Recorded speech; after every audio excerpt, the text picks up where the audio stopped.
सभी मित्रों से राम राम। और कैसे हैं आप सब। आपका बहुत स्वागत है आपके अपने चैनल दिव्य राजन पे। मित्रों, आज बहुत अच्छा दिन था। आप सबका भी दिन बहुत अच्छा गुजरा होगा। और सबसे बड़ी बात जो एक जिसको हिंदू चेतना से मैं संबोधित करूंगा, कुछ वैसा आज मैंने देखा, महसूस किया, और आप सब भी शायद सहमत होंगे। मित्रों, जो सुबह जो वीडियो मैंने बनाया था, जो संवाद आप सबसे किया था, और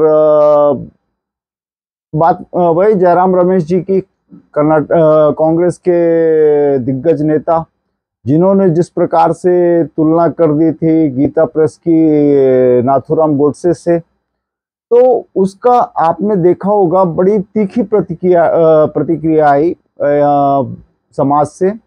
और जिसको लेकर एक तरह से आप ऐसा कह सकते हैं कि कांग्रेस को भी समझ में आ गया कि डैमेज इज डन। तो उस डैमेज कंट्रोल को कैसे भरपाई की जाए, डैमेज कंट्रोल कैसे किया जाए, इसके लिए एक तरह से कांग्रेस ने यूं कहे तो कांग्रेस फटकार भी लगाई जयराम रमेश को।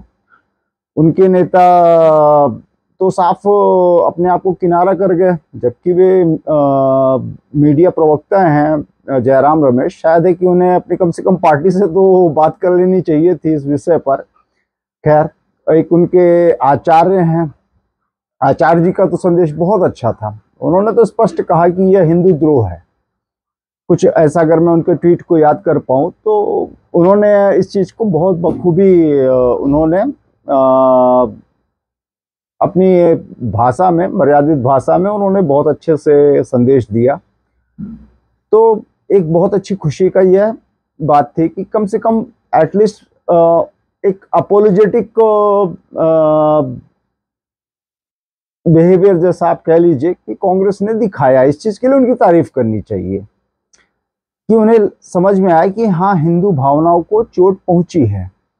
और दूसरी तरफ अभी भी विवाद थम नहीं रहा है आदि पुरुष का। और जब तक आदि पुरुष बैन नहीं होती है तब तक यह विवाद चलता ही रहेगा। केंद्र में वो मुंतशिर, क्या नाम है, मनोज मुंतशिर, और फिल्म रहेगी ही। नेपाल, जिसको मैं बहुत, वैसे आप देखें तो भारत के सामने अगर तुलना करें एक ज्योग्राफिकली, तो वो कहीं नहीं ठहरता है, मगर उसने रीढ़ दिखाई। उसने बहुत अच्छा किया। उसने, मैं नेपाल के साथ हूं कि उसने आदि पुरुष ही नहीं, सभी हिंदी फिल्मों को बैन कर दिया उसने। काठमांडू में तो, जहां तक मेरा पूरा वो है कि काठमांडू में तो पूरी तरह से हिंदी फिल्मों को ही बैन कर दिया, क्योंकि जिस प्रकार की गंदगी बॉलीवुड परोस रहा है, और अवचेतन मन को युवा वर्ग के और किशोर वय के और 5 से 10 साल के बच्चों के मन में जिस प्रकार जहर भरा जा रहा है, खासतौर पे हिंदू धर्म से को लेकर, तो उसमें तो मैं साधुवाद देता हूँ नेपाल को कि उसने बिल्कुल सही कदम उठाया।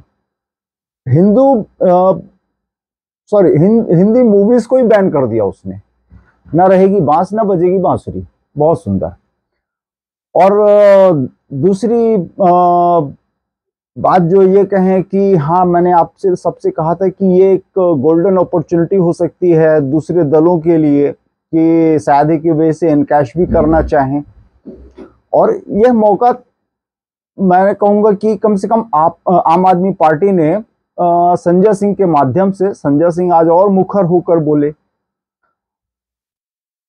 दिग्विजय सिंह साहब और भूपेश बघेल साहब तो अपनी उपस्थिति दर्ज कराई चुके थे, और संजय सिंह और मुखर हुए। उसके बाद एंट्री मारी अखिलेश यादव ने, समाजवादी पार्टी के राष्ट्रीय अध्यक्ष, और थोड़ा सा स्वर उधर से तेजस्वी यादव का भी सुनाई दिया। और सबने पकड़ा बीजेपी को कि बीजेपी के रहते, सीबीएफसी के रहते, सेंसर बोर्ड के रहते, इतनी घटिया दर्जे में किस प्रकार से रामायण का और रामायण के पात्रों का प्रेजेंटेशन हुआ, तो सबने मौका भांप लिया। तो आप यूं कह सकते हैं कि सो कॉल्ड सेकुलर्स थोड़ा सा कम्युनल होने में क्योंकि अगर हिंदू से जुड़ी हुई कोई बातें अगर उनके पक्ष में कोई करे तो जनरली उससे बड़ा कम्युनल रंग दे दिया जाता है कि ही इज कम्युनल। तो ही और शी और एनी ऑफ द पार्टी, कोई भी जो भी थोड़ा सा भी हिंदू के फेवर में बोली कि मतलब एक टैग लग जाता है कि कम्युनल। तो आज उन्हें थोड़ा थोड़ा सा कम्युनल होने में गुरेज नहीं था। और जानते भी हैं सब क्यों, ये देखिए मौके पे चौका मारना ही राजनीति है। तो इसमें कहीं कोई कोर कसर नहीं छोड़ना चाहता है, बहुत अच्छी बात है। मैं इसके लिए मैं आभार व्यक्त करता हूं सभी इररेस्पेक्टिव ऑफ द पार्टीज जिसने भी इस भद्दी मूवी को बैन करने की बात की, जिसने भी हमारे आराध्यों के चित्रण को गलत प्रेजेंटेशन को विरोध किया, जिसने, मैं सबका साधुवाद देता हूं, धन्यवाद देता हूं। अब साहब थोड़ा सा बात करते हैं हम आगामी चुनावों की। तो अभी 23 तारीख को 23 जून को नीतीश कुमार जी जो सीएम हैं बिहार के, उनके बुलावे पर विपक्षी दलों की एक बैठक होनी है 23 जून को। तो देखना रोचक रहेगा कि कौन कौन से दल उसमें शामिल होते हैं, क्योंकि यह जो बैठक बुलाई गई है यह कोई सामान्य बैठक नहीं है। एक तरह से मैं इसको मानूंगा कि यह शक्ति प्रदर्शन है विपक्ष का नरेंद्र मोदी लेड गवर्नमेंट के खिलाफ। इस समय हालांकि मीडिया कवरेज तो शायद ही उतना उस प्रकार से मिल पाए इस बैठक को, मगर फिर भी मायने तो रखती है। इस समय मोदी जी मीडिया का सारा कवरेज तो लाइमलाइट में तो मोदी जी और उनकी यूएस यात्रा ही रहनी है, और बहुत से मीडिया हाउस के रिप्रेजेंटेटिव्स अपना अपना कैमरा और बाकी सब तंबू वगैरह लेकर शायद है कि अमेरिका पहुंच भी गए होंगे। खैर, तो दिलचस्प बात ये रहेगी कि देखना ये रहेगा कि कौन कौन से दल इस बैठक में शामिल होते हैं। इस बैठक में शामिल होने का मतलब ही अगर एक मोटा मोटी मान लिया जाए तो एक तरह से गठबंधन में उस एंटी मोदी गवर्नमेंट के खिलाफ जो गठबंधन हो रहा है उसमें उनकी साझेदारी। अभी तो ऐसा थोड़ा सा मान लेते हैं, या कम से कम एक संभावना तो रहेगी कि हाँ वह दल उसमें उस गठबंधन में शामिल होगा।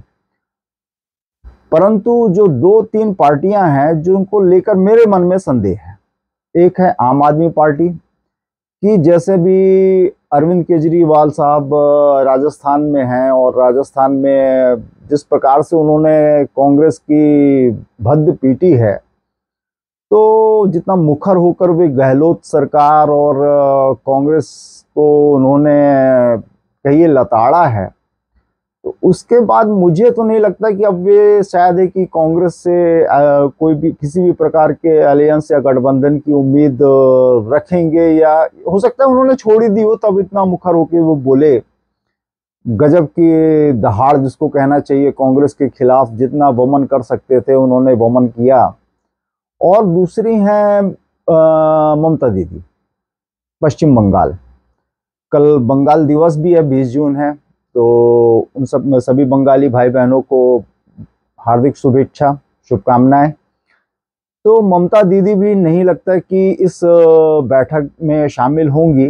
वैसे ममता दीदी का पहले से कुछ प्रोजेक्शन कर पाना थोड़ा सा मुश्किल रहता है, मगर फिर भी बहुत संभावना नहीं है कि वे इसमें जुड़ेंगी। क्योंकि देखिए साहब, मैं बार बार एक बात कहता हूं कि कर्नाटक इलेक्शंस ने कांग्रेस को एक संजीवनी बूटी जैसा दे दिया, कम से कम। हालांकि अभी मैं ये नहीं कहूंगा कि full fleshed it's revival of Congress, मगर हाँ उनको ताकत मिल गई, जितनी ताकत चाहिए थी उतनी तो मिल गई। आज कांग्रेस किसी भी दल के साथ नेगोशिएट तो कम से कम कर ही सकती है। तो उसके आने के बाद फिर वो तेलंगाना भारत राष्ट्र समिति जिसके मुखिया केसीआर हैं तेलंगाना के, वे भी बैकफुट पर चले गए। और अपने ये एन चंद्रबाबू नायडू, वे भी पीछे हट गए। और वाईएसआर के हेड जगमोहन, वे भी करीब करीब पीछे हट गए। तो और हाँ, बीजू जनता दल वो हमेशा, जैसे मैंने पहले भी बताया है, वे न्यूट्रल रहते। केंद्र में जो भी सरकार है वे उसके साथ हैं, अगर साथ नहीं है तो विरोध में तो नहीं होते हैं। नवीन बाबू का हमेशा से जो मैंने देखा है कि वे बड़े संतुलित रहते हैं। केंद्र में जो है उसके साथ उनके हमेशा से मधुर संबंध रहे हैं, और अगर मधुर नहीं रहे हैं तो तीखे भी नहीं रहे हैं। तो देखना दिलचस्प रहेगा साहब कि ये 23 जून की जो बैठक है, कौन कौन से दल शामिल होते हैं और इनका मुखिया कौन बनकर उभरता है। क्योंकि बगैर चेहरे के अगर जाएंगे तो मोदी जी के खिलाफ तो फिर बेड़ा पार होने से रहा। किसी न किसी को तो प्रोजेक्ट करना पड़ेगा। अब बात आती है कांग्रेस की, तो क्या कांग्रेस किसी अन्य को अदर देन राहुल गांधी जी, किसी को स्वीकार करेगी अपना नेता? यह एक बड़ा यक्ष प्रश्न है, और जिसका जवाब मेरे लिए तो ना है। फिर भी अगर कोई मजबूरी बन जाए तो एक बार यह संभावना बन सकती है कि शायद है कि बाहर से समर्थन, जैसा कि अमूमन 2 से 3 बार मैंने अपने जीवन काल में देखा है कांग्रेस को, कि बाहर से हम बाहरी समर्थन देंगे। फिर क्या होता है वो सब, चंद्रशेखर सरकार हो या फिर वो देवगौड़ा साहब की सरकार हो, 9 महीने 12 महीने 1.5 साल 2 साल जैसा भी, खैर ये तो तब होगा जब मोदी साहब उनको ऐसा कोई अवसर दे दें। तो देखना दिलचस्प रहेगा। और आज का तो साहब जो कहना चाहिए यही था कि एक जो जयराम रमेश जी के को बैकफुट पर जाना पड़ा, कांग्रेस को बैकफुट पर जाना पड़ा, और दूसरी यह जो गठबंधन की बात आ रही है, 23 जुलाई को बैठक बुलाई गई है, तो यह एक बड़ा दिलचस्प रहेगा। इसके अलावा और कोई ऐसी प्रमुखता से बात आज की थी नहीं। डिबेट्स वही चलती रही कि आदि पुरुष बैन की जाए या उसको रीराइट कराया जाए। अब जब तक कोई ठोस कार्रवाई ना हो तब तक तो साहब मुझे नहीं लगता कि फिल्म बैन होने से रही या फिर से उसको रिस्ट्रक्चर करके बना के लाएंगे तो उसकी एक्सेप्टेंस बढ़ जाएगी। जितना उन्होंने डैमेज करना था उस लॉबी को, उसने डैमेज कर दिया है। अब आप कुछ भी कीजिए। हाँ, एक तरीका किसी ने डाला था, मैंने देखा था ट्विटर पे, उसका सुझाव मुझे अच्छा लगा, जो आप सबके सामने भी रखता हूँ, कि रामायण सीरियल जो रामानंद सागर साहब ने बनाया था उसको वापस से चालू किया जाए। It will work as detoxification. जो इन्होंने गंद मचाई, आदि पुरुष ने जो गंद फैलाई, उसके एक डिटॉक्सिफिकेशन जैसा एक स्टेप रहेगा। इससे मैं सहमत हूं और मोदी सरकार से पुनः आग्रह करता हूं कि अगर वे चाहें तो बहुत संभव है वापस से प्रसारित किया जाए। यही आज मेरी उनसे प्रार्थना रहेगी कि ये जो एक गंद फैला दी है आदि पुरुष ने, इसके लिए साहब वापस से रामायण सीरियल को दूरदर्शन पर ही पुनः से प्रसारित कराया जाए। तो यह था साहब आप सबसे मेरा संवाद आज का। आई बिलीव कि आप सबको अच्छा लगा होगा, और अच्छा लगा होगा साहब तो कंजूसी ना क्या कि करें लाइक करने में, सब्सक्राइब करने में। फिलहाल अभी इजाजत दीजिए। धन्यवाद। जय जय सिया राम, जय हिंद, वंदे मातरम।